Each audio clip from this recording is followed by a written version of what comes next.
La routine nocturne à Sao Paulo avait son propre rythme, une symphonie de klaxons et de phares que je connaissais par cœur. Ma voiture, une vieille amie des rues, était mon bureau et ma confidente. Moi, simple chauffeur d'application, je glissais à travers la ville, connectant des points, des personnes, des histoires. Mais l'une de ces histoires commença à se démarquer, à prendre des couleurs et des contours qui échappaient au gris de l'aube poliste.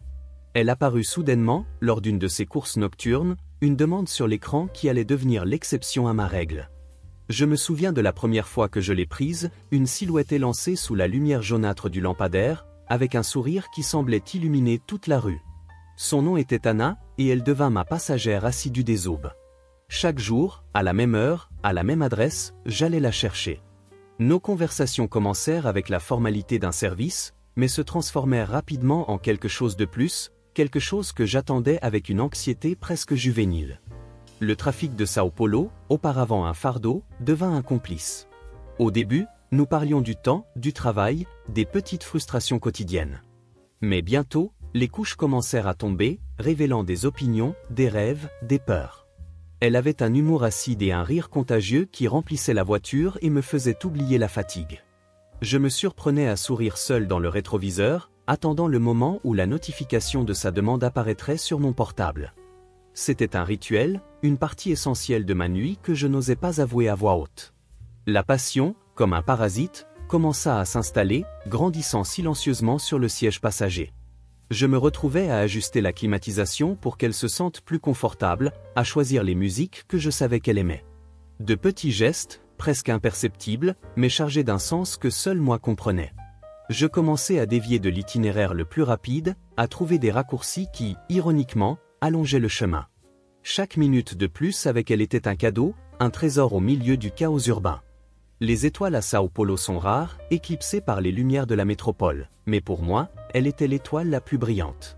Cette voiture, au milieu du trafic, devint un refuge, un monde à part où je pouvais être moi-même, et elle, l'Anna que j'apprenais à aimer. Chaque jour, chaque course, la toile invisible qui nous liait se renforçait. Je me demandais si elle ressentait la même chose, si ce lien qui nous unissait sur l'asphalte était plus qu'une simple relation de chauffeur et de passagère. L'avenir était incertain, mais chaque nuit, l'espoir s'allumait un peu plus. La tentation de prolonger nos rencontres nocturnes devint incontrôlable, une idée fixe qui me martelait la tête. Je commençais à étudier la carte de Sao Paulo avec d'autres yeux, cherchant des itinéraires alternatifs, des chemins qui me donneraient plus de temps à ses côtés. Ce n'était pas seulement une question de kilométrage, c'était à propos des minutes, des secondes supplémentaires que je pouvais voler à l'horloge. Je ressentais un besoin presque physique de prolonger sa présence dans ma voiture, d'absorber chaque mot, chaque rire. Au début, c'était de petits détours, presque imperceptibles. Un pâté de maisons de plus, une rue moins fréquentée qui, par hasard, ajoutait environ 5 minutes au trajet.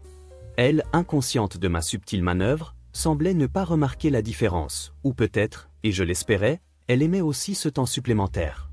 Je créais des prétextes, le trafic est dense par ici, il y a un raccourci que je connais, et elle acceptait toujours avec un sourire confiant, sans remettre en question mes choix. Avec le temps, les détours devinrent plus audacieux. J'allais jusqu'à faire de plus grands tours, à passer par des quartiers qui ne faisaient pas partie du chemin naturel, tout pour retarder le moment du départ. Le tableau de bord de la voiture, avant un instrument de travail, devint un thermomètre de ma passion, marquant les kilomètres que je parcourais juste pour prolonger notre temps ensemble. La consommation de carburant augmentait, mais ce qui importait, c'était son sourire, la sensation que nous n'étions que nous deux dans l'immensité de cette ville. Nos conversations s'approfondissaient chaque nuit, devenant plus intimes, plus personnelles.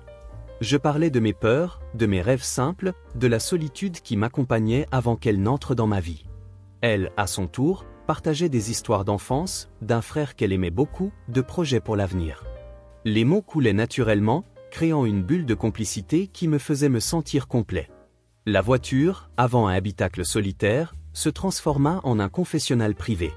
Je percevais les signes, les regards plus longs, les touches accidentelles qui ne semblaient pas si accidentelles.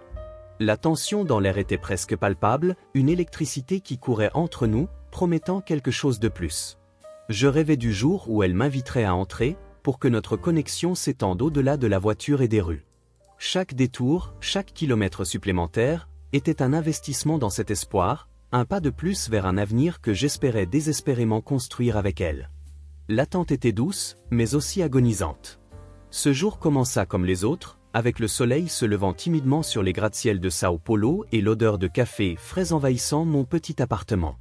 J'étais déjà habitué à la routine d'activer l'application et d'attendre la prochaine course. Mais, au fond, la seule course que j'attendais vraiment était la sienne.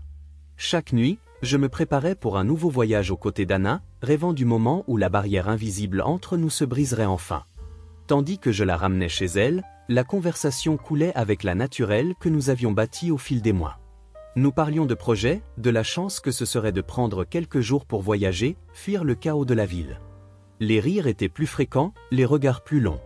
Je sentais que nous étions à la limite, sur le point de faire un pas en avant. À chaque feu rouge, je me demandais si ce serait le moment, si elle ferait enfin l'invitation que je désirais tant. C'est alors que cela se produisit. La voiture s'arrêta devant son immeuble, comme d'habitude. Je me préparais déjà au départ habituel, au bref échange de « bonne nuit » et au signe de la main pendant qu'elle entrait. Mais, cette fois, elle ne bougea pas. Elle se tourna vers moi, un sourire un peu plus nerveux sur les lèvres, et sa voix douce, presque un murmure, fit s'accélérer mon cœur. « Tu veux entrer un peu ? Prendre un café, peut-être ?» Ces mots résonnèrent comme de la musique à mes oreilles, un baume pour l'anxiété qui me rongeait. Je pouvais à peine croire que le moment dont je rêvais tant était enfin arrivé. La voiture, qui était notre seul point de rencontre, allait maintenant être remplacée par le confort de son foyer. J'acceptai sur le champ, bien sûr, avec un enthousiasme que je parvins à peine à dissimuler. Le nervosisme se mêlait à l'euphorie, créant un tourbillon d'émotions en moi. J'éteignis la voiture, pris mes clés et la suivis. Chaque pas vers la porte de son appartement était chargé d'attente. L'odeur de maison, de foyer, flottait dans l'air. J'imaginais à quoi ressemblerait l'endroit où elle vivait, les détails qui en révéleraient un peu plus sur qui elle était. L'invitation, auparavant un rêve lointain, était maintenant réalité. J'étais sur le point d'entrer dans un nouveau chapitre de ma vie, un chapitre que j'espérais rempli d'amour et de bonheur aux côtés de la femme que j'avais appris à aimer dans le trafic de Sao Paulo. L'intérieur de son appartement était exactement comme je l'imaginais, chaleureux, avec une touche personnelle dans chaque détail. Le canapé moelleux, la bibliothèque pleine de livres, l'arôme de café qui se mêlait à un léger parfum floral. Je me sentais à l'aise là, comme si j'avais déjà été à cet endroit. Elle m'offrit une tasse de café, et nous nous assîmes dans le salon, parlant de la journée, de projets futurs. Tout semblait parfait, le point culminant de mois de rencontres en voiture, une nouvelle phase s'ouvrant devant nous. Tandis qu'elle se levait pour prendre quelque chose dans la cuisine, mes yeux parcoururent la pièce, absorbant chaque détail. C'est alors que je remarquai. Les murs étaient remplis de cadres photos, une galerie de souvenirs figés dans le temps. Dans chaque cadre, un morceau de sa vie, des sourires, des étreintes, des moments heureux avec des amis et des membres de la famille. Je souris, pensant à quel point ce serait bien d'avoir un jour une place spéciale dans ces cadres. Mes yeux s'arrêtèrent sur un cadre spécifique, un peu plus grand que les autres, accroché en évidence sur le mur du salon. C'était une photo d'Anna, souriante, serrant dans ses bras un jeune homme, peut-être un peu plus âgé qu'elle, avec un regard vibrant et un large sourire. La familiarité du visage me frappa comme un choc électrique. Je sentis l'air se raréfier dans mes poumons, le cœur s'emballer à un rythme frénétique et désordonné. Mes mains commencèrent à transpirer. Ce visage, je le connaissais. Pas d'Anna, pas de nos conversations, mais d'un souvenir beaucoup plus sombre, un cauchemar que j'essayais à tout prix d'enterrer. C'était lui. Le jeune homme que j'avais renversé il y a des mois, par une nuit pluvieuse et sombre, dans une rue déserte. J'avais fui, lâchement, le laissant derrière moi, gisant sur l'asphalte. L'image vive de l'accident, du bruit de l'impact, de ma fuite désespérée, revint en pleine force. Le café dans la tasse refroidissait dans mes mains tremblantes tandis que la terreur s'installait. Anna revint dans le salon, un doux sourire sur le visage, et montra le tableau. « C'est mon frère, Joao », dit-elle, la voix chargée de nostalgie et d'affection. Il est décédé il y a quelques mois, dans un accident, un chauffeur a fui les lieux. À ce moment-là, le monde s'écroula sur moi. Je n'étais pas à un rendez-vous romantique, j'étais à l'épicentre d'une chasse, et la proie, c'était moi. Le temps s'arrêta, et je n'entendis que l'écho de ces mots se répéter dans mon esprit. L'air dans le salon devint lourd, irrespirable. Les murs semblaient se refermer autour de moi, et le sourire d'Anna, si accueillant auparavant, semblait maintenant un présage, un avertissement de danger. Mon esprit tournait dans un tourbillon de panique, essayant de trouver une issue, une explication qui ne me condamnerait pas. Cette chaleur dans l'appartement se transforma en un froid glacial qui me parcourait l'échine. Chacun de ces mots sur son frère mort était une dague plantée dans ma conscience. Tandis qu'Anna continuait à parler de la douleur de la perte et de la recherche incessante de justice, je l'entendais à peine. Mon regard était fixé sur le visage de son frère dans le cadre photo, le même visage qui me hantait dans mes cauchemars depuis cette nuit fatidique. La coïncidence était trop cruelle pour n'être qu'une coïncidence. J'étais le chauffeur qu'elle cherchait, l'homme qui avait ôté la vie à son frère et s'était enfui. Le jeu, que je pensais être d'amour, était en fait une toile de vengeance. La passion que je ressentais pour elle se transforma en pure terreur. Chaque conversation, chaque rire, chaque détour pour passer plus de temps avec elle, tout n'était qu'un piège. Elle n'était pas tombée amoureuse de moi, elle m'avait chassé. L'innocence que je voyais dans ses yeux était, en fait, une ruse froide, un plan méticuleux pour m'attirer jusqu'ici. J'étais un poisson pris à l'hameçon, tiré à la surface sans percevoir l'hameçon. La voiture, mon refuge, était devenue l'appât. Je devais fuir, sortir de cet appartement, de cette situation qui se transformait en cauchemar à chaque seconde. Mon corps était paralysé, et les excuses les plus absurdes me traversaient l'esprit. Cet amour que je pensais construire était une illusion, une façade soigneusement montée pour me mener au précipice. Elle n'était pas l'Anna dont j'étais tombé amoureux, mais plutôt une chasseuse blessée, déterminée à trouver justice. Je sentis la sueur couler sur mon front, et mon cœur battait si fort que je pensais qu'elle pouvait l'entendre. Sa voix continuait, étouffée par l'émotion en parlant de son frère, et chaque mot était un rappel de mon crime. J'étais piégé, acculé. L'air que je respirais semblait voler, et la seule chose à laquelle je pouvais penser était comment échapper à ce cauchemar devenu réalité. La nuit, auparavant prometteuse, se transforma en un labyrinthe de peur et de culpabilité. Les secondes s'étiraient comme des heures, et la tension dans le salon était presque insupportable. Mon esprit essayait de formuler une excuse, n'importe quoi pour me sortir de là, mais les mots ne venaient pas. Anna, toujours plongée dans le souvenir de son frère, ne semblait pas remarquer mon désespoir croissant, ma peau pâle, la sueur froide qui coulait. J'étais sous le choc, pris entre la confession et la fuite, les deux options semblant impossibles et également dangereuses.